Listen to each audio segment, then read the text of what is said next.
Mirna Salihin katanya punya asuransi jiwa sebesar 69 miliar. Hal ini jadi sorotan soalnya Mirna ini masih muda, tapi udah punya asuransi sebesar itu. Makanya jadi banyak pertanyaan terkait isu itu. Tapi karena masih simpang siur ya, gue belum mau bahas isu itu.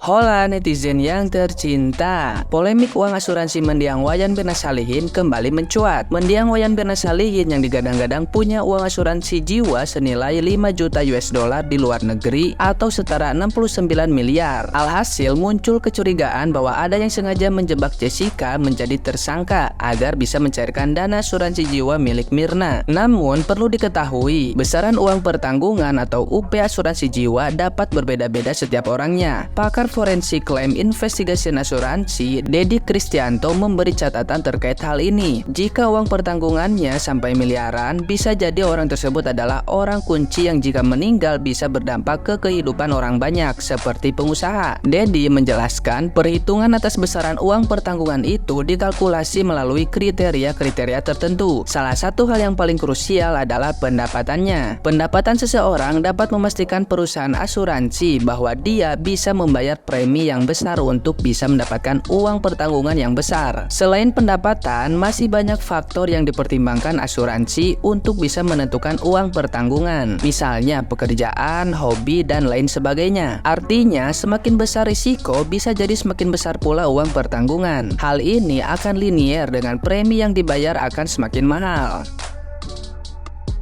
Selain itu, usia juga menjadi faktor penting. Dia mengambil contoh orang yang lebih tua memiliki tingkat kemungkinan mortalitas atau kematiannya yang lebih besar dibandingkan dengan yang lebih muda. Tidak kalah penting, perusahaan asuransi di dalam seleksi risiko juga harus mempertimbangkan kemungkinan apakah uang yang ditanamkan di perusahaan asuransi itu adalah hasil misalnya money laundering, sehingga bisa menjauhkan dari risiko manipulasi klaim.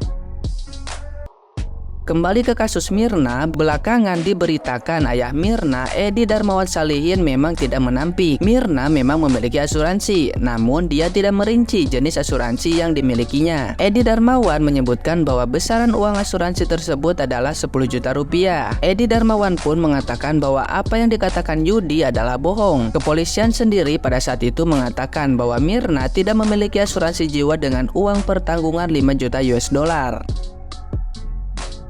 Sementara itu, Mirna merupakan putri dari pengusaha Edi Darmawan Salihin dan Niketut Sianti. Merangkum dari berbagai sumber, Mirna menyelesaikan studi Jubilee School Jakarta dan kemudian pindah ke Australia untuk melanjutkan sekolah dan bekerja sejak tahun 2005. Mirna menikah dengan Arif Sumarko di Bali pada November 2015. Tidak lama setelah menikah atau tepatnya 6 Januari 2016, nama Mirna menjadi sorotan publik karena menjadi korban pembunuhan dengan racun di sebuah kafe di Grand Indonesia Jakarta. Kasus ini kemudian dikenal dengan nama kopi sianida. Nah, gimana nih menurut netizen yang maha benar? Silahkan berkomentar ya.